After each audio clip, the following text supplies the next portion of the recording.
News, दलित पीडित व शोषित जनतेचा खणखणीत आवाज।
आपण पाहतोय वैकुंठधाम स्मशानभूमीत सोमनाथ सूर्यवंशी यांच्यावर अंत्यसंस्कार केले गेलेत। परभणीमध्ये हे अंत्यसंस्कार करण्यात आलेत। परभणीमध्ये त्यांचा पोलीस कोठडीत मृत्यू झाला होता। त्यानंतर भीमा अनुयायी आक्रमक झाले होते। त्यांनी सोमनाथ सूर्यवंशी यांचं पार्थिव परभणीतून बाहेर जाऊ नये, याच ठिकाणी अंत्यसंस्कार व्हावेत अशी भूमिका घेतली होती। आणि त्यानंतर ही दृश्य आपण पाहतोय, सोमनाथ सूर्यवंशी यांच्यावर परभणीमध्ये अंत्यसंस्कार केले जात आहेत। परभणीमधील आंदोलक सोमनाथ सूर्यवंशी यांच्या मृत्यू प्रकरणी महाराष्ट्र बंदची हाक ही भीम अनुयायींनी दिली होती। वातावरण तापलं होतं।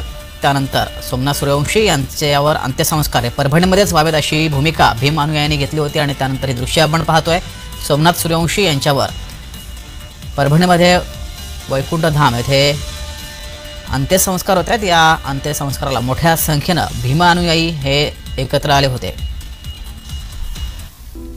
एका माती फिरून 10 डिसेंबरला संविधानाची प्रतिकृतीची विटंबना केली होती। त्यानंतर राज्यभर आंदोलन पेटलं होतं आणि याच आंदोलनामध्ये सोमनाथ सूर्यवंशी हे सहभागी झाले होते। त्यांना न्यायालयीन कोठडी सुनावली आणि न्यायालयीन कोठडीमध्ये त्यांना हृदयविकाराचा झटका आला अशी माहिती समोर आली होती। आणि त्यांच्यावर आता परभणीमध्ये अंत्यसंस्कार होत आहेत। जास्त लाईक करा, शेअर करा आणि आमचे YouTube चॅनल सबस्क्राइब करा। धन्यवाद।